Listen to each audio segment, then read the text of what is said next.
welcome to Blizzard Watch. We're going to watch Blizzard and other games too. Maybe we'll see what happens. But right now, I am Matt. We got some Diablo news coming up, and I'm already kind of like affected. So I'm trying to be normal, and I'm failing because who the heck ever thought I could succeed at that? Regardless, however, we also have Joe Perez, Liz Harper, and special guest star Corey with an exclamation point. It's not actually there, but it's all caps there, and I have to give you emphasis somehow. Say hi to everybody. I do like exclamation points. It is known. Yes. So I'll take it. You know who else liked exclamation points? Elliot S. Magan. Joe knows who I'm talking about. I don't know if anybody else. I'm not responding. Yeah. Anyway, Diablo. Let's talk about Diablo. Let's talk about the fact that Diablo 2 has its first new class in 20-something years. I believe 25 years. 25 years. 25 years. 25 long years.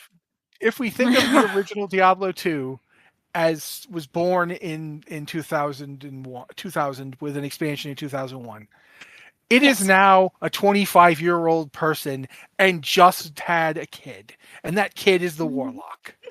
And let us talk about the Warlock, because the Warlock is in Diablo 2. More specifically, it's in Diablo 2 Resurrected. It's not in base Diablo 2. Correct. Mm-hmm. Correct. If you buy base Diablo 2, that's still its old thing.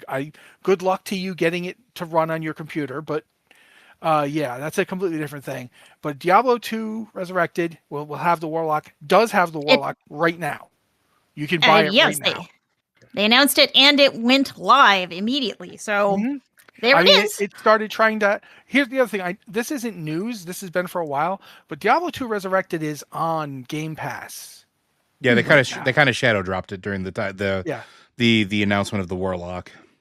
And as a result, I downloaded it because I'm like, you want me to have a third Diablo game on my Xbox? Okay. So I went for it, and I started playing, and when you see the table of adventurers all around the fire, there's the Warlock. He's right there, and you click on it, and it takes you to Microsoft saying, give us money.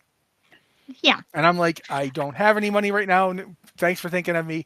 And I went back to playing Diablo 2 Resurrected because that's very convenient that they've got the purchase right there in the game. They're like teasing you with it. Yeah. It's right there. Oh, a new class. You click right on him, there he is. So Blizzard is calling this a DLC, not an expansion. So it's not the second Diablo expansion. No, it's very 20 years later. Yeah. It's very similar to what they did with the Necromancer in Diablo 3. Yeah. They just put him into Diablo 3. The Warlock is now just in Diablo 2. Except there's also some quality of life changes that went in with this, and Blizzard is also maintaining you can choose, okay, do I want to play classic Diablo 2, or do I want to play this new Warlocky Diablo 2 with its quality of life changes, which include loot filters. That is right. Loot filters are live in Diablo 2 before they are live in Diablo 4. So enjoy that. You know what gets me about that?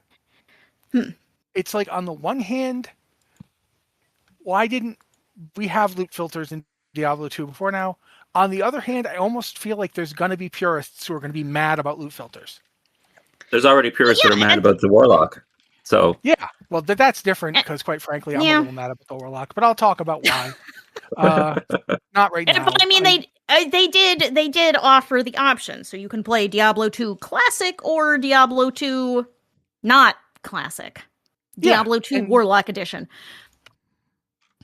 It's weird, but sure. I mean, I like anything that lets people feel happier with what they're doing. Quite frankly, if you're enjoying your game, then that's what I want for you. But I do feel like it's fascinating to see they did the Warlock class across 3 games.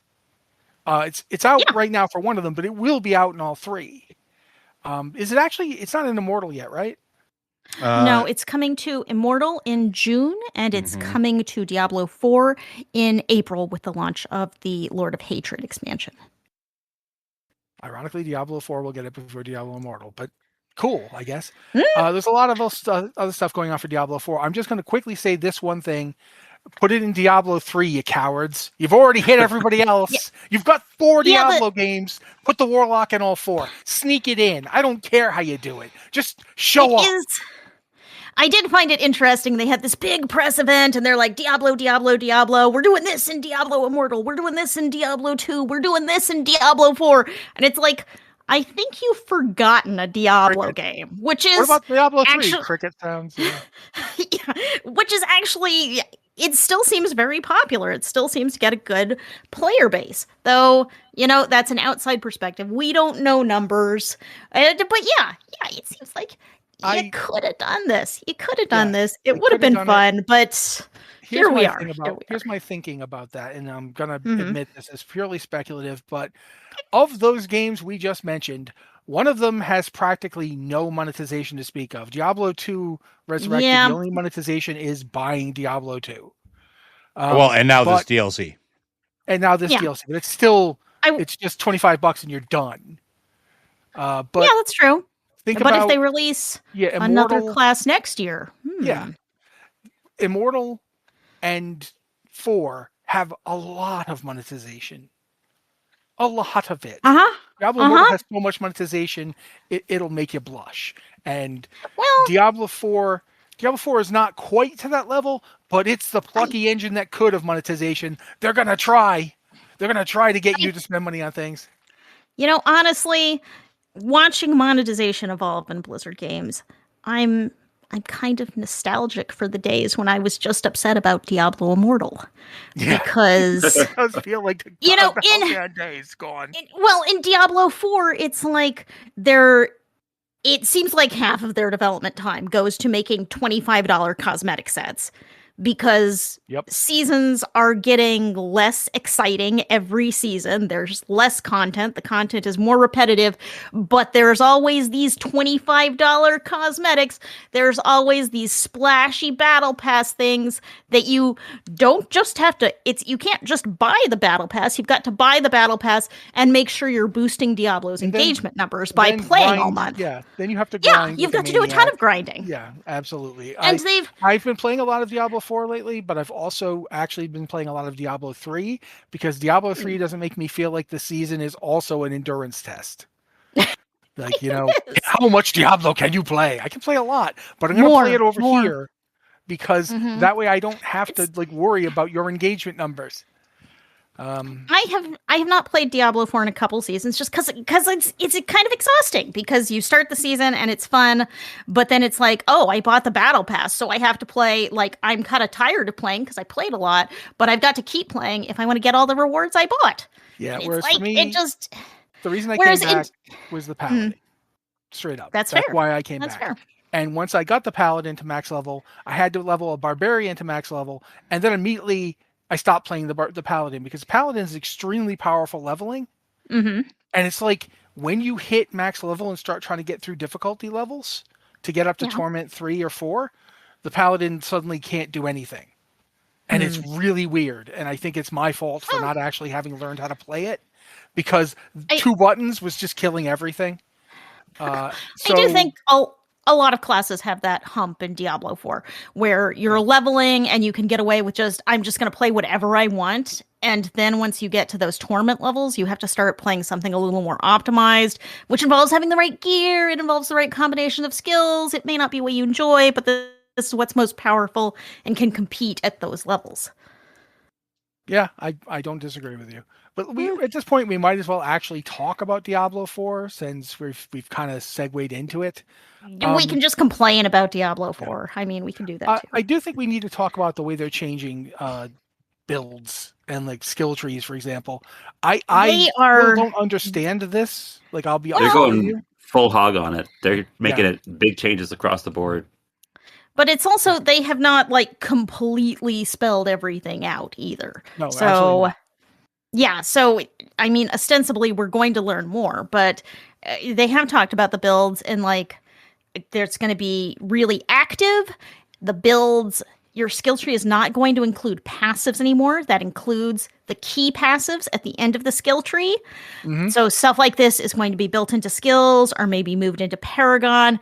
And The devs said something that I think is really ambitious, that they want you to be able to play the game without, play an indie game build without worrying about collecting the right gear or like super optimizing. And I think for an ARPG like Diablo, I think that's really hard because the game is all about that endless gear grind. So how do you make a game where you can play and compete on kind of starting those higher levels without grinding the gear? Because the game's kind of about grinding the gear. So this is a great goal. I have no idea how you reach that goal. So we'll see. We'll see. I don't think the introduction of the Herodric Cube is going to fix this systemically speaking. I do think it's cool that it's back. I liked the Herodric Cube, although I'll be straight up front with you guys. Make it Kanai's Cube, which was actually really good. Instead of the Herodric Cube, was also Kanai's Cube was also it's a cool nod to a developer who is no longer with us. So that is kind of extra nice. I'm okay with having his name get mentioned again. He did cool things. But regardless, even just getting the Herodric Cube is cool. It's also cool because since it's the Herodric Cube, the implication is we're going to be learning more about the Herodrim, which implies that we might be seeing certain people or certain angels again who are involved in the Herodrim. I'm totally not, there's nothing in this document about this. I'm just saying it is a possibility. They've got the new War Plans thing going on, which is basically you have to, go ahead, Liz. Yeah, you're like building your own in-game. You're saying, okay, I really like doing nightmare dungeons, and so it's going to structure rewards for you based off nightmare dungeons, so you don't have to do nightmare dungeons of the pits and lair bosses, and, you don't have to engage in content or engage in content you don't find fun necessarily. Well, here's why I think that's a great idea. And I know that Liz hasn't played in a couple seasons, but she'll still understand this. Yeah. When I was getting up to like the point where I'd hit max level, I was getting Paragon levels. The thing you find yourself doing is you're like, I have to run the pit because I have to get that to clear the next torment level. But I have to run Infernal Hordes because that's where I'm going to get all my materials for upgrading my gear. But I have to do Hell Tides because that's how I'm going to get the fastest accumulation of angel thumbs upping.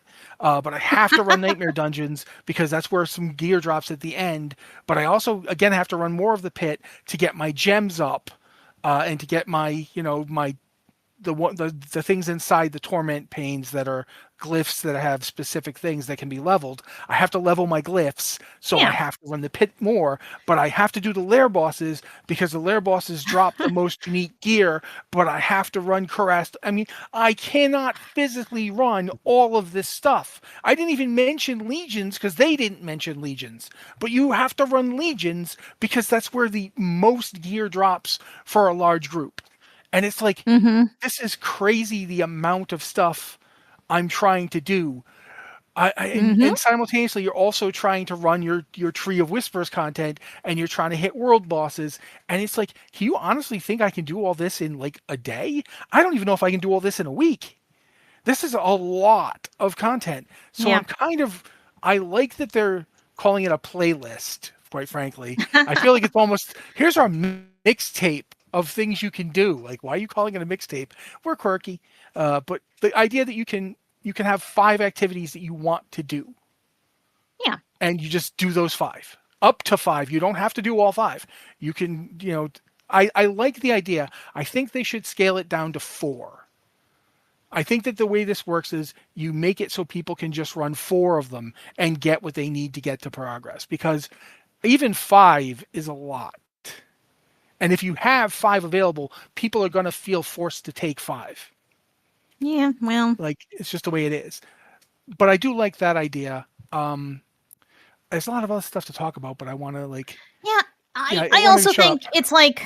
We don't know all the details about a lot of this. Diablo is having a live stream on March 5th in which they're going to talk more about the Warlock, and I hope to hear more about the endgame systems, because like we have the broad strokes of a lot of this stuff, but we don't have the nitty gritty.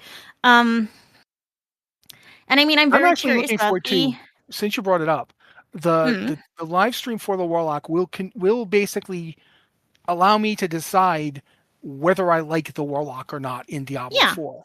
Because if it just feels like the Necromancer but better, I'm going to be so mad that the Necromancer got booted for this. That's not cool. Yeah. But if it's different, if it feels different enough and I don't feel like, okay, this is ridiculous, then I'll probably like the Warlock better. Although I'm going to be upfront, I have a real hard time in a game where you're forcing me to group with people all the time. The idea that my Paladin is going to work with that guy feels kind of weird. Aren't you a cultist to an unholy monster? Shouldn't I be killing you right now? He's not a cultist to an unholy monster. He's in charge of the unholy monster. Totally different. He's just, he's using the demon's power against them, which is a brand new concept that we have never heard about before. I mean, I assume he's also got voice lines about how he's... all we really know about the Warlock is it's a Warlock, it involves summoning demons, and in every piece of art we've seen of it, it does not wear a shirt. So I assume that's just part of the class. The power is in the abs. Which also kind of feels like a demon hunter. I mean, that's kind of also a WoW demon hunter. That's kind of their thing. Eldritch tattoos of blood. No, man, still. So, what do I have to do to make you think I'm unique? So I am not a huge fan of the Warlock, but we also don't know much about it. One of the things that I do think is interesting about the Warlock, okay, we're seeing this Diablo 2, Diablo Immortal, Diablo 4.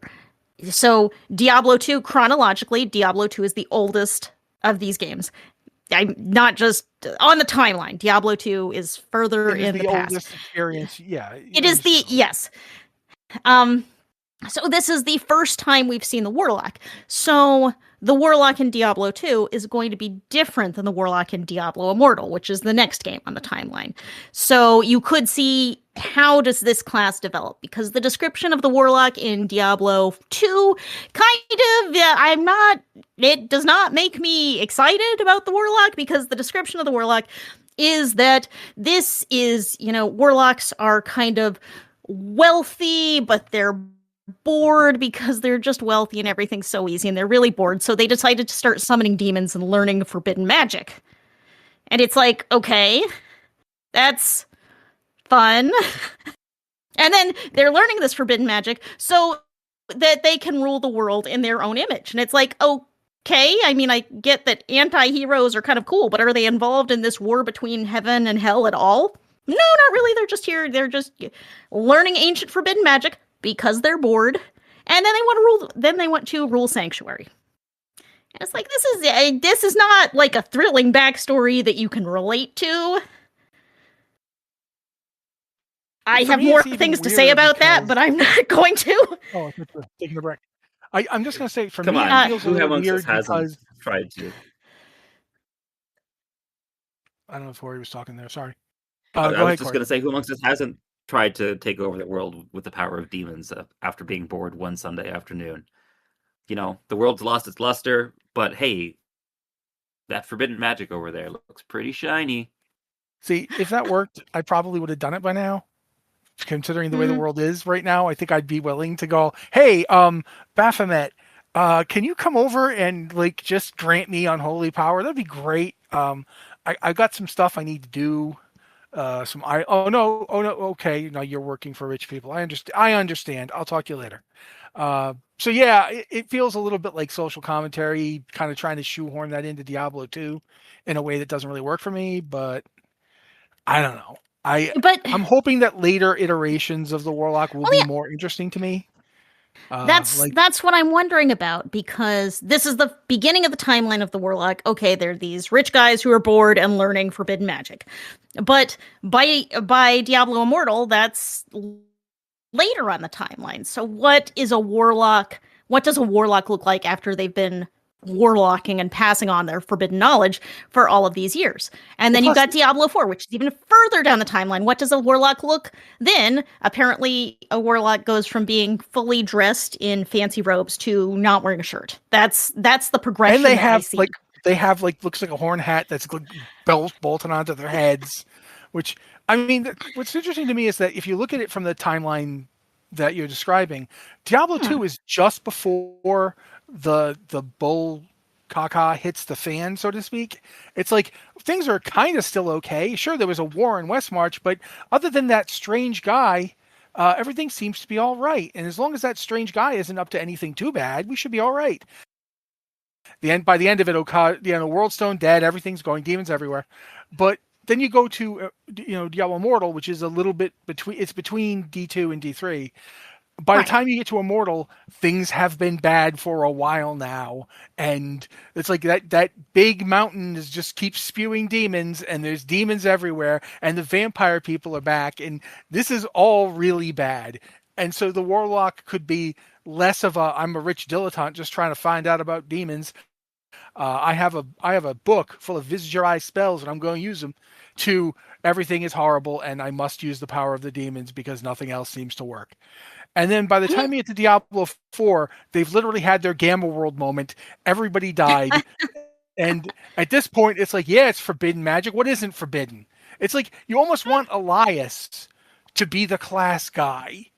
Because that's pretty much what Elias was doing. He called the demon to help him save save Azeroth. Oh my god, to save Sanctuary. He literally called the biggest demon he could find, and then he immediately started trying to trap the other demons in Pokeballs so he could use them.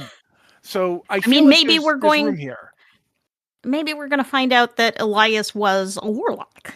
I mean, we're talking about him as a former Herodric mage, but, maybe he turned to this Vizjari magic that the Warlocks use.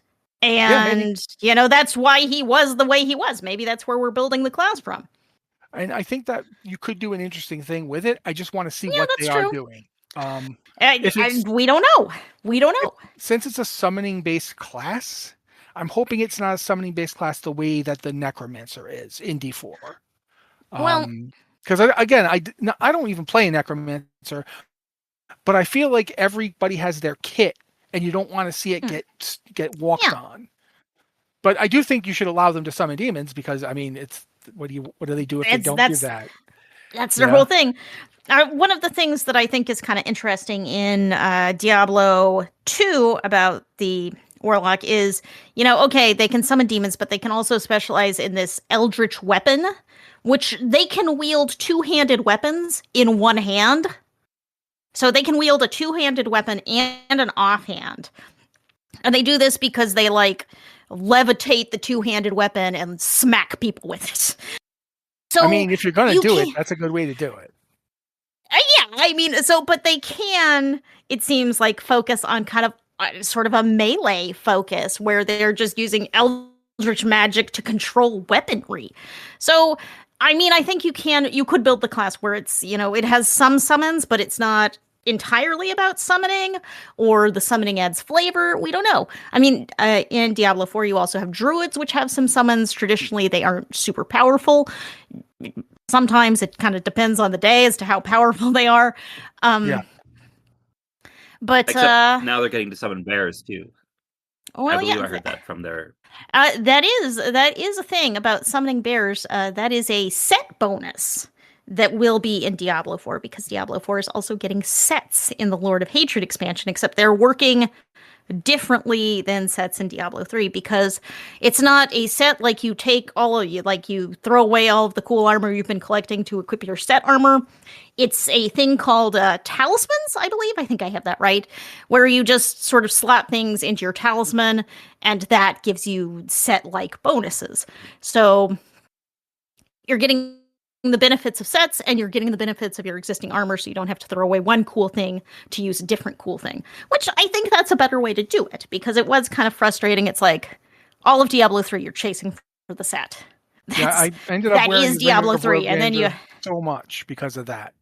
Because you're like, I've got like 2 pieces of this set and 3 pieces of this set, but if I wear the Ring of Royal Grandeur, I can get the 4-piece for that set, but I can't take away 1 piece to get the 2-piece set. You got to have at least 2 pieces, which was like frustrating. But I ended up I would always end up doing like the waist up to 4 and the Immortal King set up to 4, because you could get both with 3 and there was like certain pieces, Waste had shoulders, Immortal King didn't, blah, blah.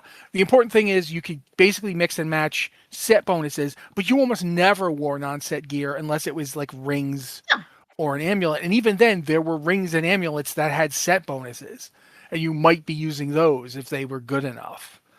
So there's a bunch of stuff to it in terms of how that works, and we will have to see.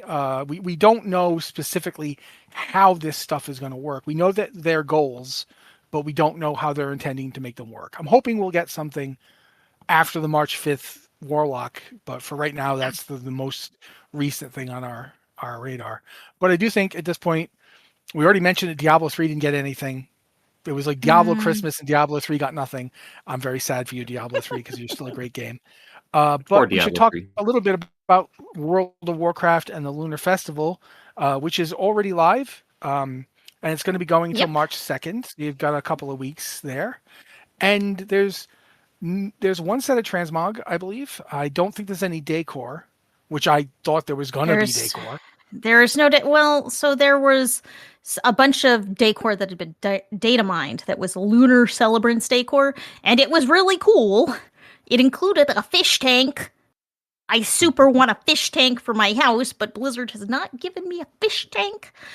And this included a fish tank, but nope, that's not a Lunar Festival reward. Currently, it appears to be a Chinese promotional exclusive, so not for us. Sad. I want a fish tank. Give me a fish tank. Right now. I don't want a fish tank. My God, fish tank should exist. At least someone from Blizzard must be listening. Please, I want a fish tank. Please, give Liz a fish tank. Come on, guys. But yeah, that's happening. Also coming up fairly soon. The end of Love is in the Air. It's on February 23rd. So you should still have a little time. Tiny bit of time. It did have a cool new butterfly mount and a little transmog shoulder set that was. I got those things and I left. I'm done. I'm done for the year. Very happy. Because you're not going to get the mount, so why subject yourself to it after a while? Yeah, I'm not going to keep trying. I got the butterfly. I'm happy. I did want to mention this because you have it in here in the notes, and it made me think about something. The hatching of the Hippogriffs micro holiday, which is going to be the same day that Love is in the Air ends, 23rd. 23rd, yeah. Midnight Pacific to midnight Pacific. I don't know what that means. It starts at midnight on the 23rd.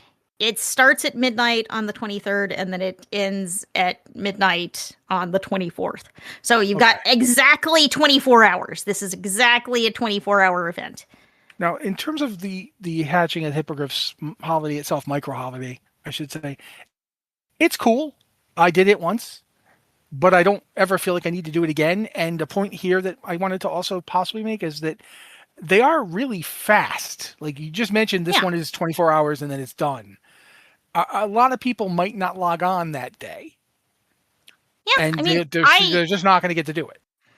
I have personally never done hatching of the Hippogriffs because, I don't think about it. It's such a small little thing and I don't think about it. And then it's gone. Then it's over.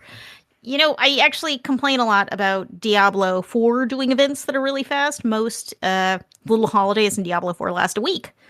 But a week-long holiday sounds pretty generous compared to the micro holidays in WoW. And of course, they're like cute little things. They don't have long-term rewards, so it's like you aren't compelled to do it. But then because there's no compelling reward, you aren't compelled to do it. And it feels a little, okay, this is nice. I'm over here. I'm not going all the way out to Feralas. That's fair. I mean, quite frankly, I love hippogriffs. I think they're cute, especially the little ones. But it is not something I'm going to spend a lot of time worrying about. Oh my God, I'm going to miss. It's not like you get a baby. It's not like you get a baby hippogriff by doing. Yeah. You don't get a baby hippogriff pet by doing it. You just get to hang out with some baby hippogriffs, if I'm remembering correctly. Yeah, there's nothing. There's no reward. Yeah. Which is fine. I mean, sometimes it's nice to just have a thing you can go look at, but nevertheless, it is not worth me worrying about it with so much else to worry about in terms of game stuff. There's a ton to do. There is so much to do right now. So here we are.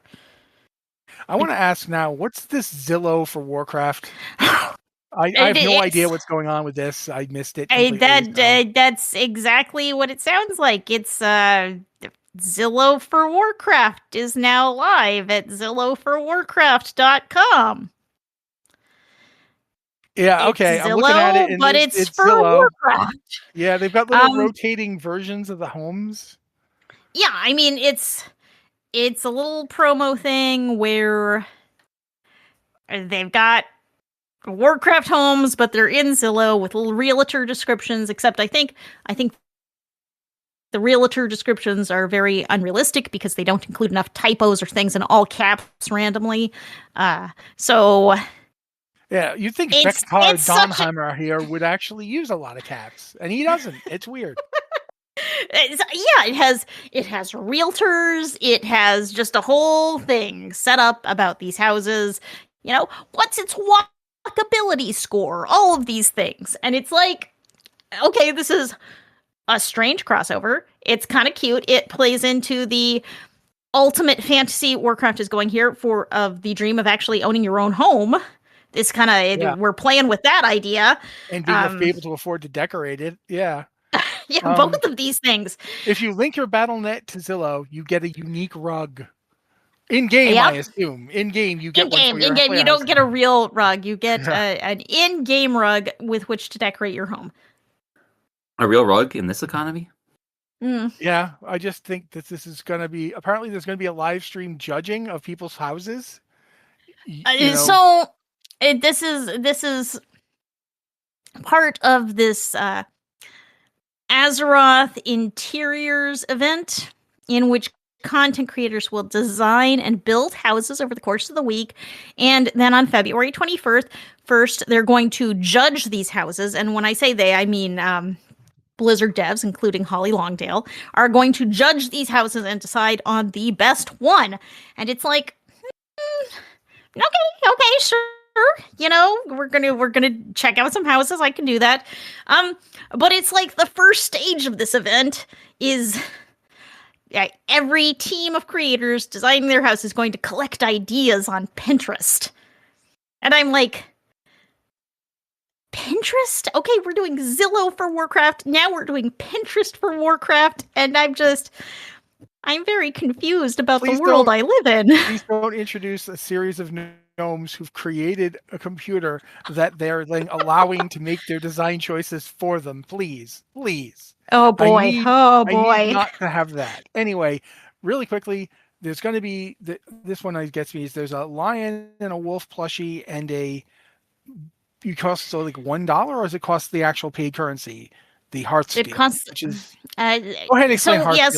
Because people are going to need Hearthstone. Blizzard announced Hearthstone a while ago in that it is a premium currency, so a cash currency that will only be used for housing items. And I, along with a number of other people, were like, why do you need to make a currency for that? Because they gotta get you somehow. I know. Why are you making a currency for this if you aren't going to betray and scam us? That was my impression. That's kind of still my impression, but so far, this is the first thing they've released for it. It is 2 plushies, a lion and a wolf. Each one costs $1 in Hearthstone. 100 Hearthstone equals $1, and you can buy just 100 Hearthstone. You don't have to buy like 150 Hearthstone. You can buy 100 Hearthstone for $1, and then go and buy a lion or a wolf plushie. If you want another lion or wolf plushie in your house, that's another $1. If you want a third one in your house, that's another $1. If you want 100 of them, that's $100. So, I'm kind of scared. But you can also. They're pretty cute. That's the problem. You can also buy a bundle that includes 4 lion plushies and 4 wolf plushies for $5. An absolute bargain if you need a pile of plushies in your home. That's so many dollars. So I think these are very cute. I think the price is pretty low. The warg is absolutely the cutest freaking thing. It's got little tiny fangs coming up. It's just tusks, I guess. It is super freaking. They call it a wolf plushie, but it's not a wolf. It's a like the riding wolves from Warhammer. But it is super freaking cute with this little red eye, and it's just no. And meanwhile, the lion is also very cute. But so it's like my question. Help me. What I'm wondering here is this is like a gateway microtransaction. The first one costs $1. What's the next one going to cost? Are they just getting us used to this idea of Hearthstone microtransactions? Yeah, I mean, it's almost certainly very much that, right? Like they've done this before with other things. They've done this with other games. I would not be terribly surprised if this is like the testing waters phase, but I also might just be jaded. Well, I am also extremely jaded. But yeah, I think this is cool. I think it's a pretty low price to pay. Unless you want 100 of them, then it's not a pretty low price to pay. But I also worry this is like, okay, this is the first one. They're rolling it out at a low price. What's the next one? I don't know. I don't feel great about the whole Hearthstone thing because it's a game we are paying $15 a month to play, and then also they want us to pay special currency to get these special items. They have said a lot of things about this. Sure, yeah, absolutely. They're also making sure you have to play the game to gather all that wood, which is engagement. So they're doing that to you too, and then they're making you spend money on top of it. It's crazy. So, like, if you buy these, you don't have to, you get them. You just get them. So, well, I'll give them credit for that. We're about to talk about a thing that is not like that. But yeah, I don't like having a premium currency in a game I'm already paying a subscription fee for. I'm not thrilled by it, but these are also very cute, pretty reasonably priced. Do with your money what you want. And you could use them to make an aquarium if you were creative. Oh, an aquarium full of lions? Help us! Okay, help us! We're not sea lions. We're just lions. Help! Maybe more of a zoo than an aquarium, but I'm skipping over to Hearthstone though because Liz just mentioned it, and now we're going to actually talk about it. It's a segue. Cute pets, but what is the downside of the cute pets this time, Liz? It's the same downside as every pet in Hearthstone, Matt. It's that it costs a whole lot of money. It is this month. It is It's always the gacha thing. That is the only way to get a pet in Hearthstone is to play a gacha game, which is except this month there are more rewards in the gacha game. So it's basically you spin the wheel and it goes around to the rewards and it picks one. You get one of the rewards. The first spin is free. But the only reward you want is probably this pet, and it's something like a 0.1% chance that you're going to get it on the first time. After that first free spin, the next spin costs, I believe, $3, and then the spin after that, it keeps going up. The price keeps going up exponentially, and the chance of getting that pet stays extremely, extremely low. So low. Like, even if you get to the second to last spin, you would think it would be a 50% chance. It's not. Once you get to the second to last spin, it's still a 6% chance that you will get the adorable pet, which is the only thing you want. Which is not a very high chance. What is not pictured here is me getting my pitchfork and sharpening it as Liz is describing all of this. Yes. So, to get everything, including the pet, which is the only thing you want, you have to pay for enough spins to get every other reward. And usually paying for every spin to get every reward, including the adorable pet, would cost you $158. Now, does anyone here think that sounds like a lot of money? Insert Samuel L. Jackson busting through the wall screaming, "The blank is too blank high." Okay, so this pet, which is a baby hogger, this pet actually does not cost, it's a very adorable, it does not cost $158. It costs $200 because there are more rewards in the gacha game. So the pet is still the rarest thing available. And because there are more rewards, it takes more spins to get that pet up to that, 6% chance when you actually have any chance to get it. So if you have to buy every spin to get the pet, you're probably going to have to buy every spin to get the pet. $200 US. So you can see how earlier in the show I was saying I was nostalgic for Diablo Immortal and its microtransactions, because at least they're just like, if you want this, give me money. If you want this thing, give me some money and you can have it. If you want more of this thing, give me more money. I legitimately miss, they did it. They make me miss DLC. Like, I miss the days of being able to just say, okay, this is $5. I get what I'm paying for $5. Or this DLC is $35, but here's all the value that I get out of it. I miss those days. Yeah. Congratulations. You have made me miss things that EA used to do. How dare you?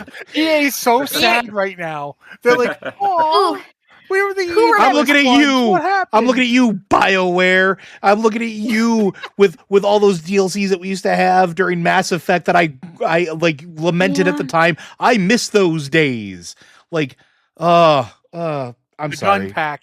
Hey, download this gun. It's just a gun. That's it. Just one gun. That's it. But it costs exactly $5, and then you have the gun. But you get a skin for it. Now the skin is a gun on a gun. Don't you like guns? It's but as much as do you the gacha game where if it wasn't for that horse armor, I would actually have spent a year in college. Anyway, I would have spent a year in Tamriel. I was about to say, does anyone feel nostalgic for the horse armor at this point? Oh yeah, big time. Yes. Horse armor, I knew what I was getting or not getting in this case because I didn't get it. But God, while we continue to complain about this, I do want to. At this point, first ask Liz if she can do site news, so then we can let Corey do his Heroes of the Storm thing. I could complain about this for another hour, but okay. Okay. I was told no during the pre-show, Liz. It's my turn to tell you no. You guys, why are you guys making me do this? I'm the one who goes on forever. You're the ones who rein me in. I had a good week. This is what you get when I have a good week. Oh no. Well, I want to say thank you to all of our supporters, both on Patreon and everyone listening at home.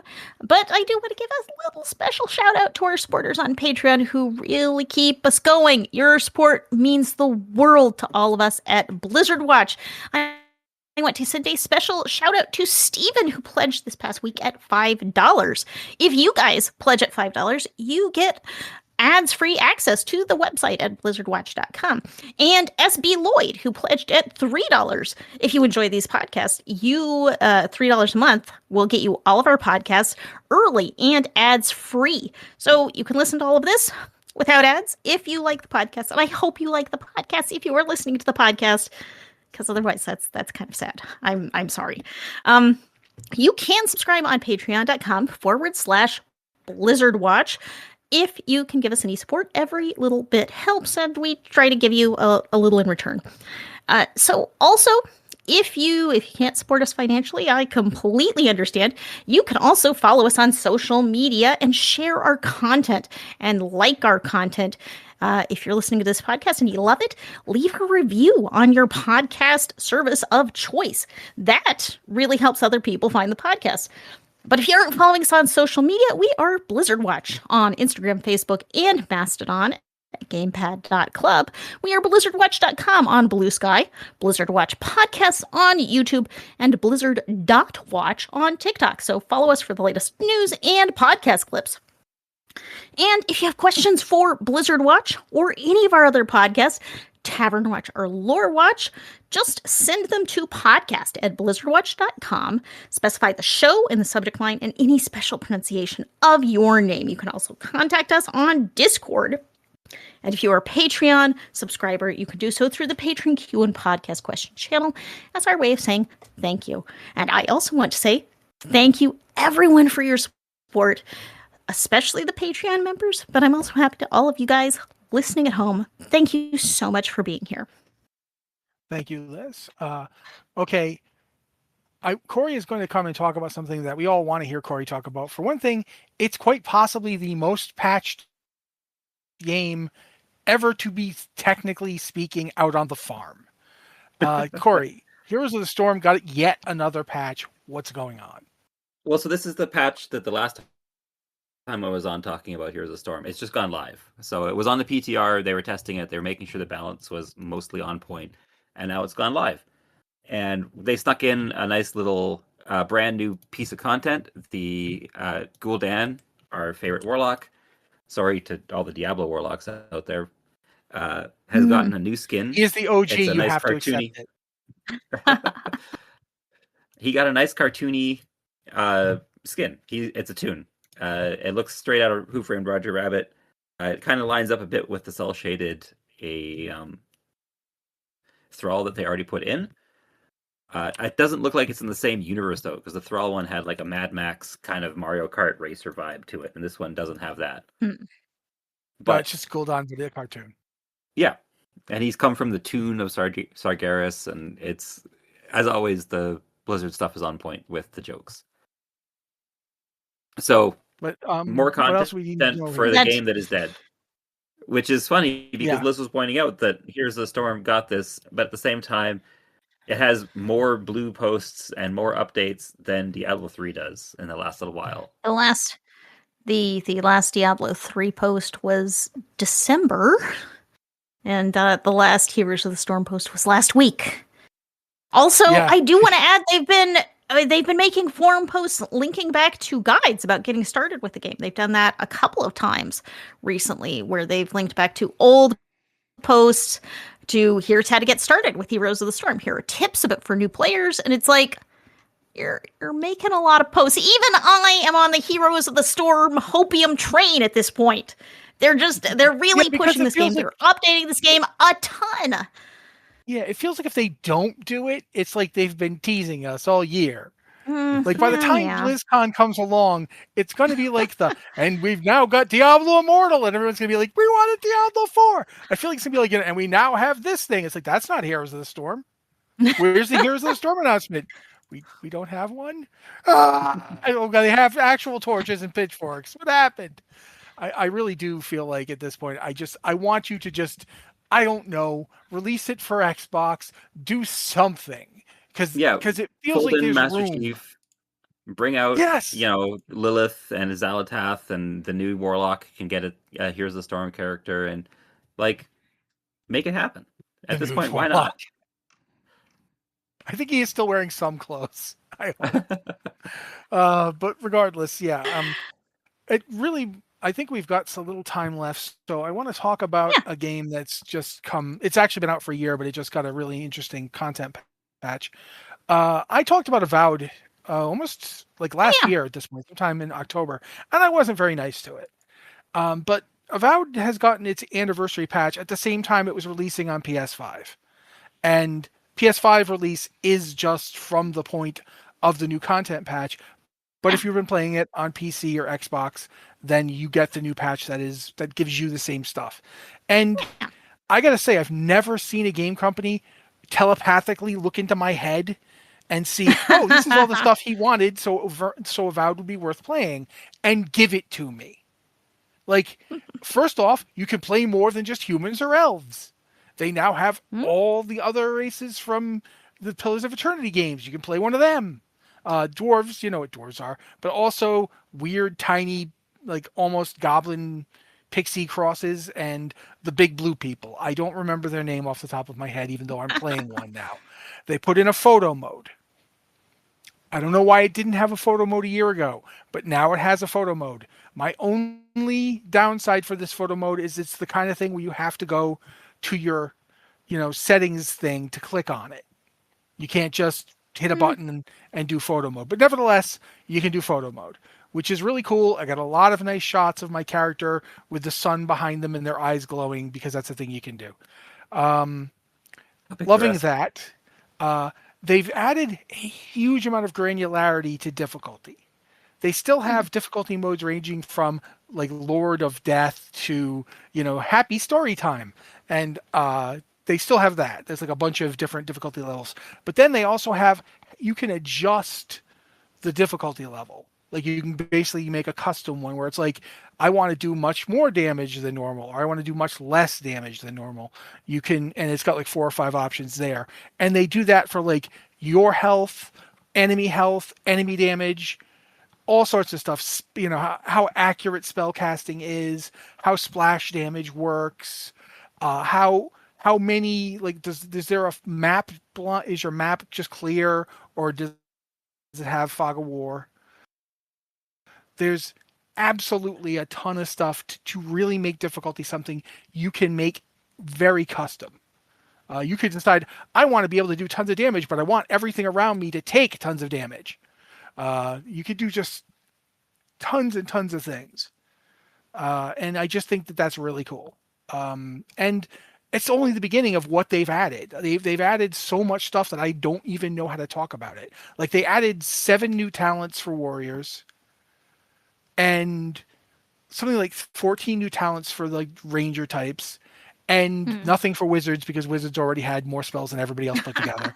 But then they also, with the new races, they also added more options for the godlike, because everybody is playing a godlike in this game. Godlike used to be a separate race, but now it's basically, I'm a elf, but I'm also chosen by the gods.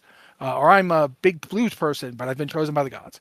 And it's weird because they didn't add a lot of content.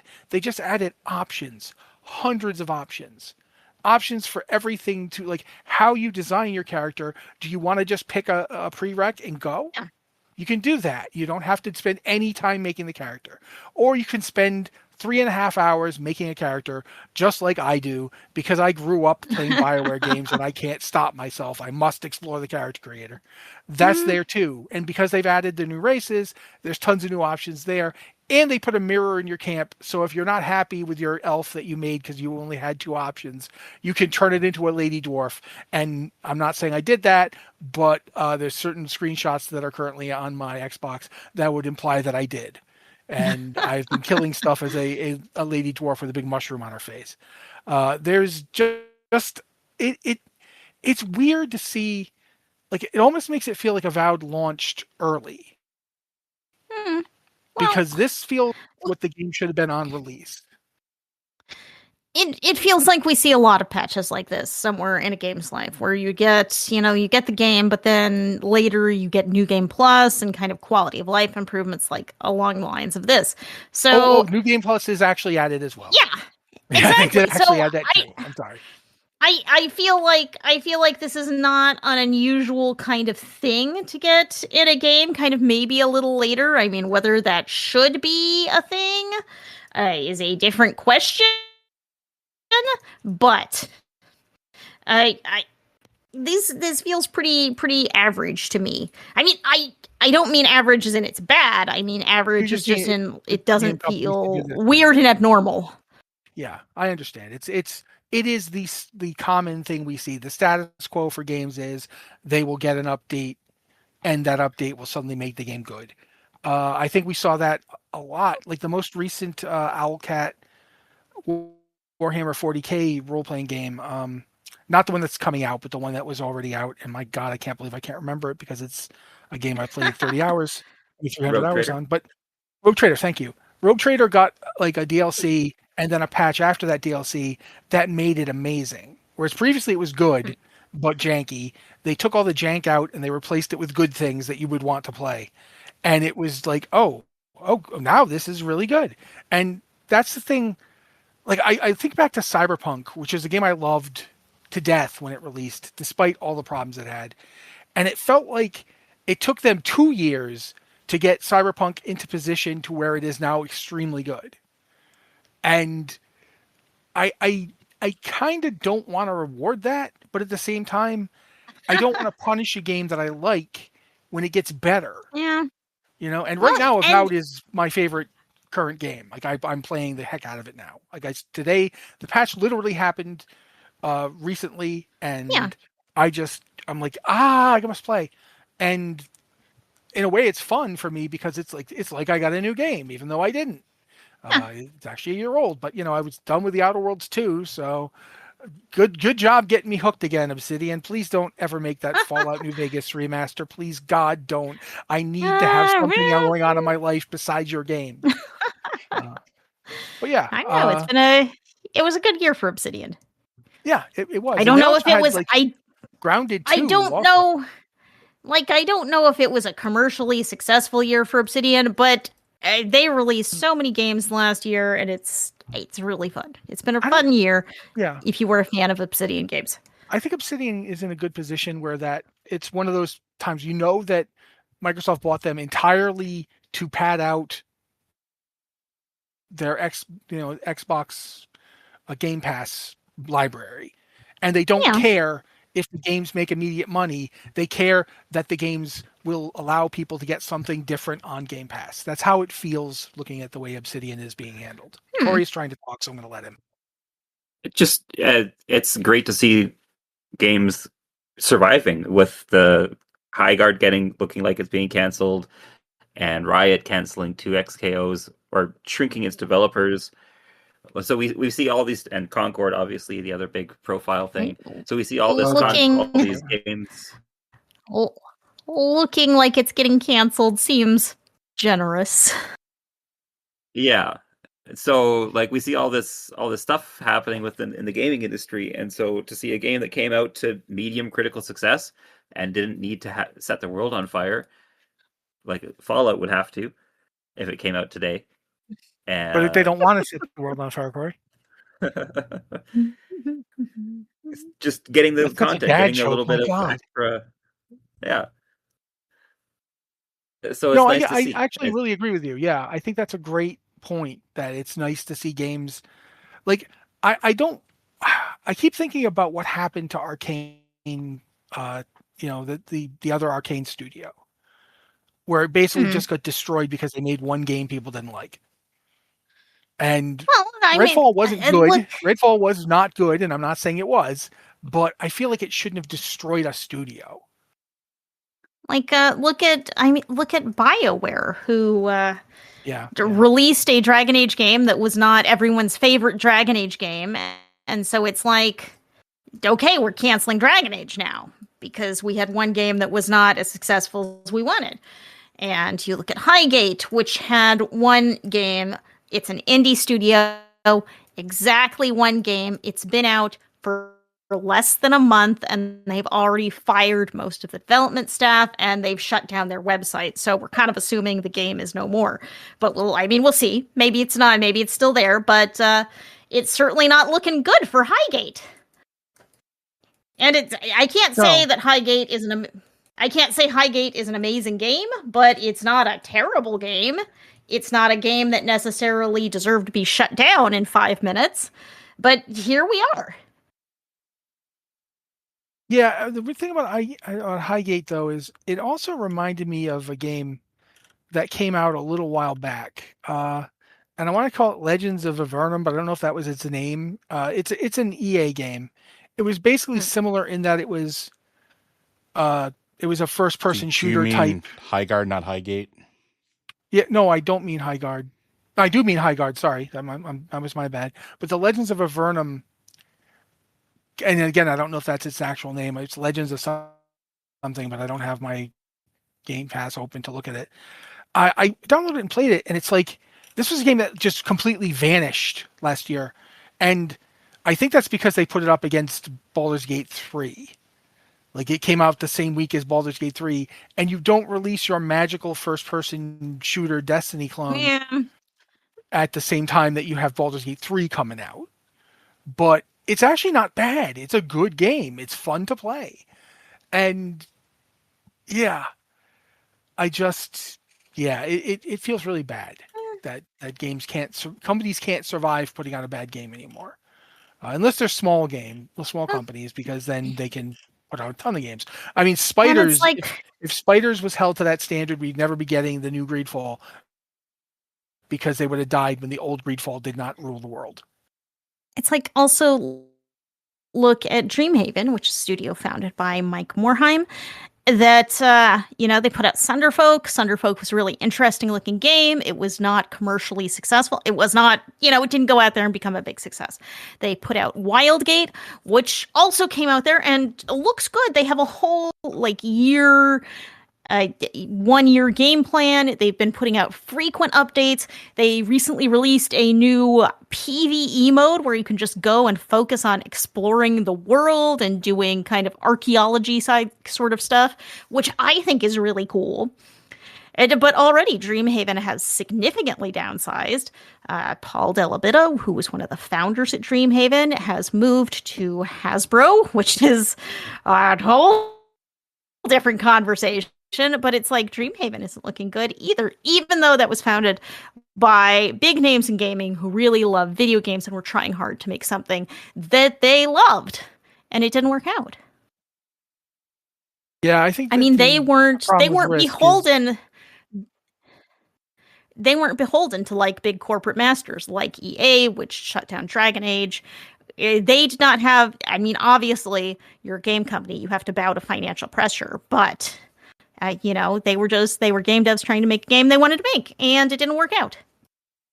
Yeah, and it is kind of sad to see that happen. Even especially, we mentioned Concord very briefly, and I don't want to try and get into Concord, but to see somebody work so hard on something, and for it to disintegrate in a week, is kind of it's rough to watch. But at this point, we should probably wrap things up. So. Liz has already done our outro, our site news, so thank you to Liz. Well, is there anything else you want to say right now? Now is the time. Yeah, thanks everybody for listening. I appreciate you all. And I appreciate all of you here with me, Matt, Joe, and Corey. Special guest Corey. If we'd actually done the show on Valentine's Day instead of several days after it, I'd try to make some kind of Valentine's Day reference. But since I'm not going to, because St. Valentine's Day was actually really horrible, if you ever look up what really happened. This has been the Blizzard Watch podcast. Thank you again to everybody who came on the show with us, especially Joe, Liz, and Corey for making the show fun. Thank you to you, the audience, for making the show possible. And thank you to me for managing to hold my stuff together long enough to say, we'll be back next week.